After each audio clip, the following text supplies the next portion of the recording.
It began with whispers slipping through open shop doors and over polished teacups, carrying the same cruel sentence through the market streets and drawing rooms alike. The Fletcher name had fallen.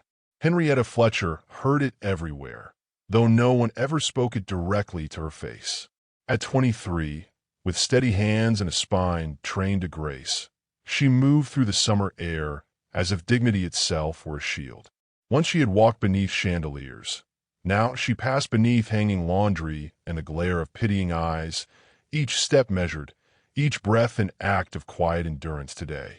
Her father's debts had swallowed their household like a slow tide, leaving behind only ledgers thick with red ink and a reputation no polite door would admit. Suitors vanished. Friends softened into strangers. Even the servants drifted away, one by one, as if desertion itself were contagious. Yet Henrietta had not been raised for helplessness. Beneath her modest gloves lived the memory of French verbs, ledger columns, and the posture of a young woman taught to stand before judgment without trembling. Ruin had stripped her of protection, but not of skill alone in the widening hush of survival itself now. The Duke of Ashcombe heard nothing of these whispers directly, yet their consequence arrived on his doorstep all the same, folded into letters weighted with crests and troubles he refused to name aloud.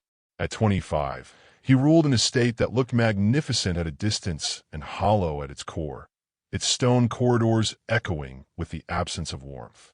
Society praised his restraint as strength, his cool reserve as discipline, but discipline had long ago hardened into a habit of solitude. He trusted contracts more than people, silence more than promise, and guarded his heart like a locked treasury door. In the sixth summer of Queen Victoria's reign, as roses climbed trellises and the country pretended at peace, Ashcombe required a new cook, one whose loyalty would be purchased cheaply and questioned never. When Henrietta arrived at the rear steps in borrowed shoes and unadorned dress, the servants studied her with open calculation. The Duke met her in the kitchen, where heat gathered thick beneath copper pots, and evaluated her as he might a ledger line, without tenderness, without curiosity. His eyes were gray, his voice clean of hesitation as stone against flint in still air of summer work and judgment. She answered his questions carefully, neither servile nor bold, offering proof of her skill through measured detail rather than plea. He listened with the detachment of a man accustomed to outcomes, not stories. At last he spoke the sentence that would follow her like a wound dressed in silk. "I hired you to feed my household, Miss Fletcher," he said, his gaze untroubled, "not to entertain the absurd notion of becoming its mistress." The kitchen hushed, as if the walls themselves had heard and held their breath. No protest followed, only the alignment of her shoulders into resolve and restraint. Henrietta accepted the position with a curtsy as precise as any she had ever offered in drawing rooms long vanished from her life. Servanthood was not defeat, she told herself, merely another discipline. Yet as she bent over the first wooden counter that would now define her days, a tremor passed through her hands before she mastered it. Above her, unseen, the Duke departed without looking back, unaware that in her posture lingered the etiquette of a world he believed entirely beyond her reach. The distance between them was immediate, sharp, and heavy with words that had not been spoken. That evening, as supper was carried upward on silver trays she would never touch, Henrietta stood alone in the quieted kitchen and studied the narrow future set before her. Above, the Duke dined among men who praised his economy and women who measured him as they would land or title. None of them knew what she knew, that his estate bled coin in careful silence, that his ledgers whispered of imminent danger.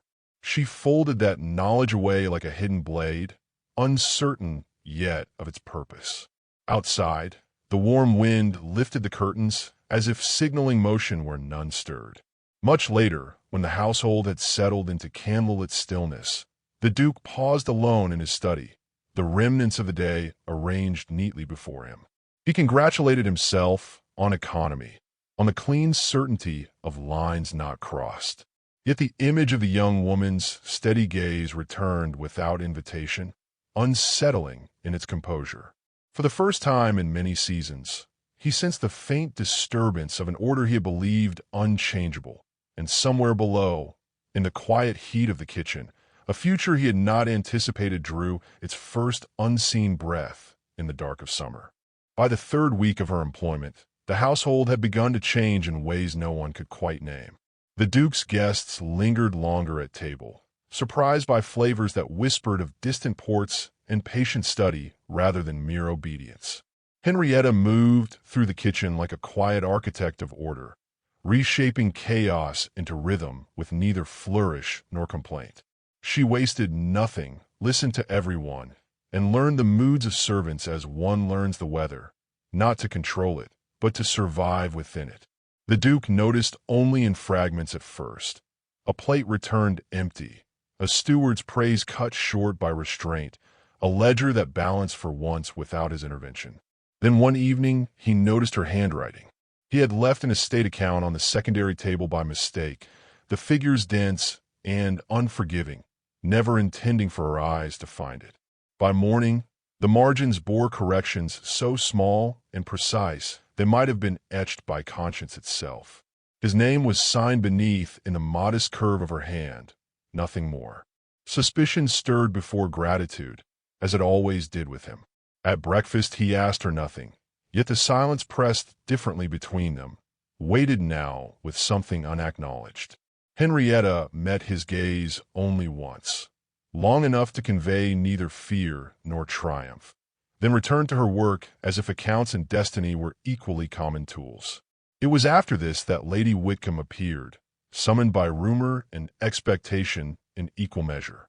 She arrived in pale silk and certainty, the kind worn only by women who had never been asked to prove their worth beyond lineage. Her conversation settled easily around the Duke, always angled toward possession.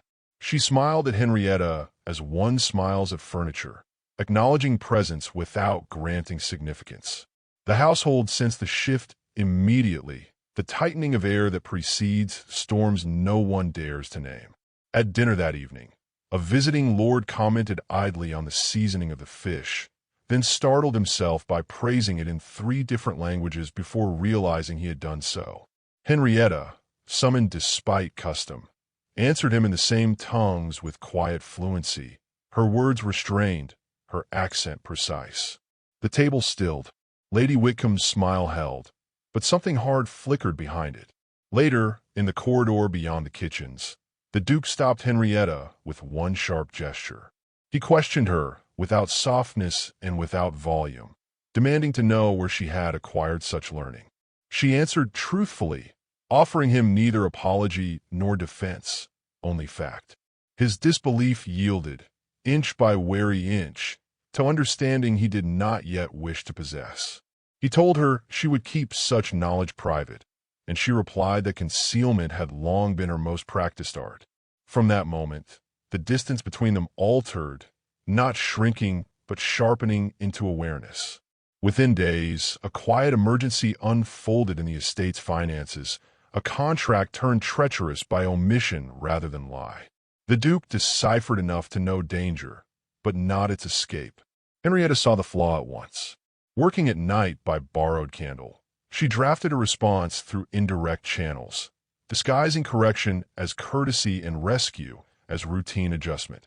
When a matter resolved without public tremor, the Duke knew precisely whom the preservation belonged to, though no one else could have traced it.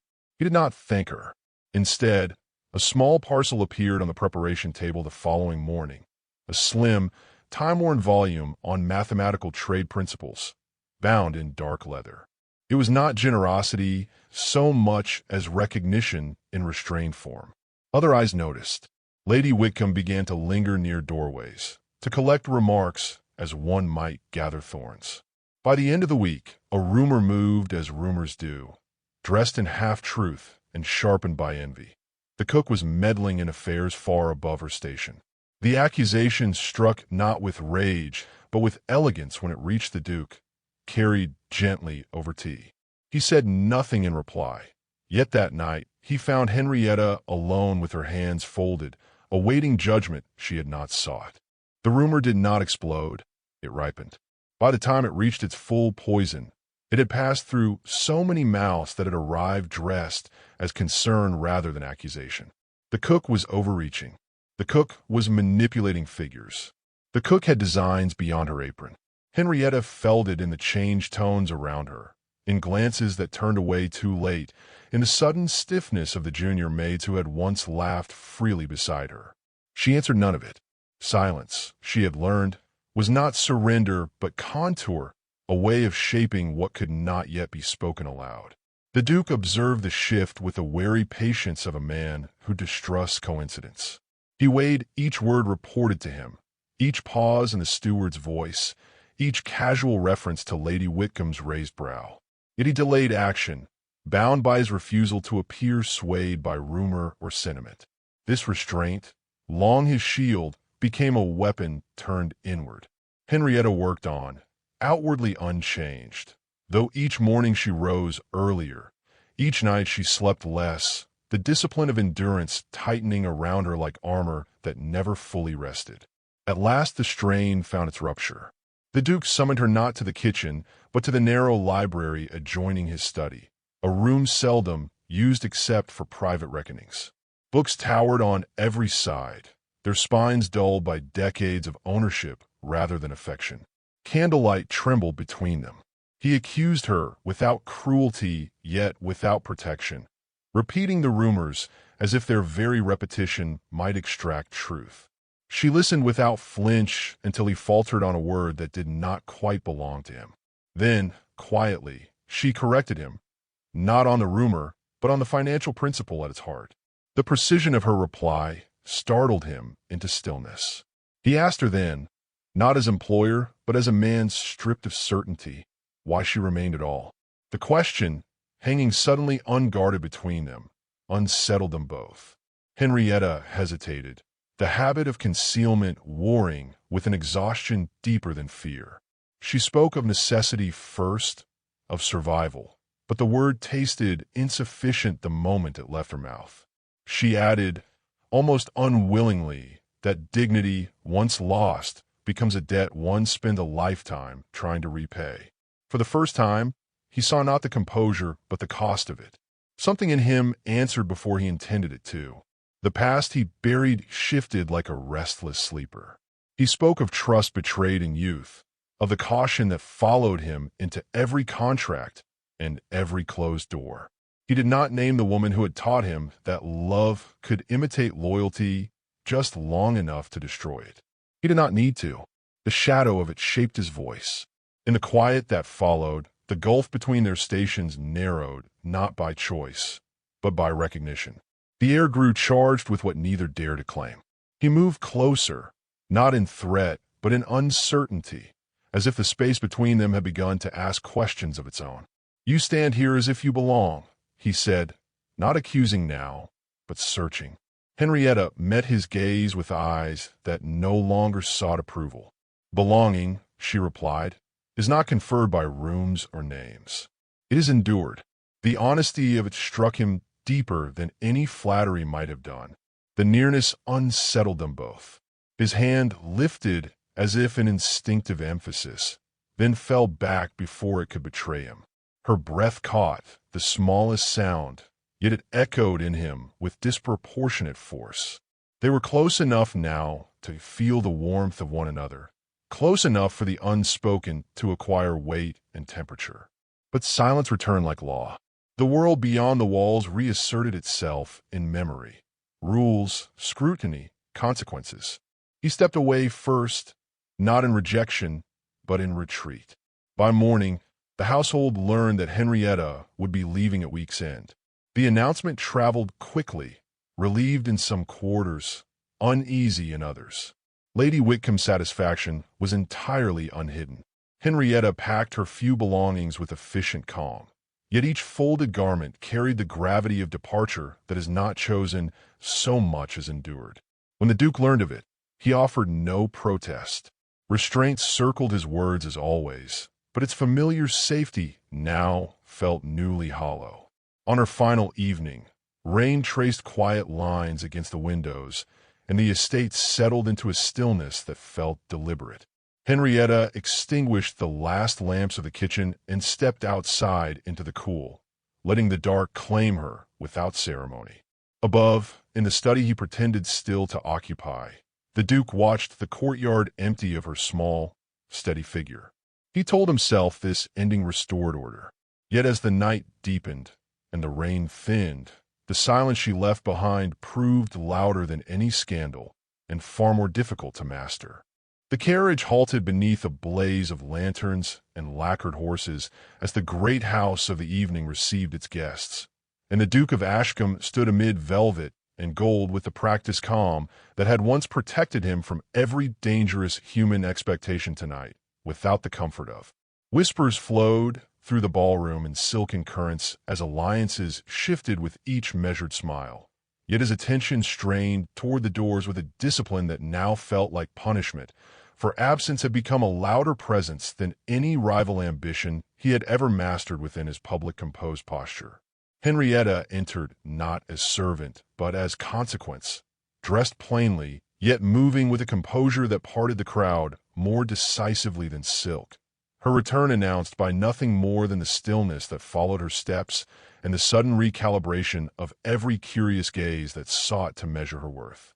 The Duke felt the room tilt as if balance itself had been renegotiated without his consent, and in the moment their eyes met across the deliberate distance of rank and memory, he understood that her departure had not ended their story, but sharpened its demand with sudden, irreversible inward force. Lady Wickham advanced her claim with graceful certainty moments later, voicing it not as desire but as destiny, and the assembled circle leaned imperceptibly toward agreement, trained by years of arrangement to confuse inevitability with propriety and ambition with order, while the Duke remained silent, feeling the old chains stir. He was expected to accept with a bow and a promise, to allow his name to be folded neatly into another contract of advantage. Yet his gaze had already strayed back to Henrietta, where expectation dissolved into something perilously like choice for the first time in his governed adult life. The announcement was interrupted by his refusal, delivered without volume, yet with a finality that rippled outward in restrained astonishment, and when he named the injustice of presumption rather than the name of his intended, the room tilted again under the weight of misalignment that no etiquette could disguise fully. Henrietta did not move at once, for courage is not spectacle, but a sequence of deliberate permissions granted inwardly. And when she finally stepped forward, the sound was carried not by her feet, but by the collective intake of breath that followed her resolve into the charged center of scrutiny. The Duke crossed the space between them, as if it were a border long defended by habit rather than law. And before the court of judgment, he declared not her rescue, but her choosing, speaking at last of partnership rather than patronage with a voice stripped of armor and fear. Shock moved through the gathering in disciplined silence. Yet beneath it stirred recognition that something ancient had fractured in plain view, and that fracture made space for a truth few dared to voice, but many secretly measured their own confinement against with unspoken envy and a sudden ache for permission. Lady Wickham withdrew her hand as though from heat, dignity intact, yet purpose undone, and the Duke, having dismantled the future designed for him, found that the loss of its shelter felt terrifying only until he sensed how narrow it had been when compared with the horizon now opening before. In the quieter room beyond the blaze of judgment, he asked her not for forgiveness, but for truth, and she gave it without ornament, naming both her fear and her will with the same steadiness that had carried her through kitchens and corridors alike, where survival first taught her language. He answered with the simplest vow he had ever risked, offered not as shelter, but as shared weather, and the humility of it startled him more than any grand declaration could have done, for it asked him to stand exposed where once he controlled every outcome at calculated emotional distance. Their union was announced not to still the room, but to withstand it. In the days that followed, resistance gathered, as it always does around change. Yet neither of them retreated, having learned that retreat preserves only the walls, never the life inside that dared to grow against them. Marriage did not arrive as triumph, but as labor chosen daily, a rebuilding conducted in public and in quiet alike, where her intelligence and his relinquished caution moved together at last, no longer in opposition, but in negotiated, resilient alignment that unsettled observers, yet steadied the ground beneath their steps. Long after the season had turned and scandal dulled into story, the Duke would sometimes watch her pass through the same kitchens where their distance was first declared, and he would remember how ruin taught them both to recognize fortune by its courage rather than by its inherited comfort alone.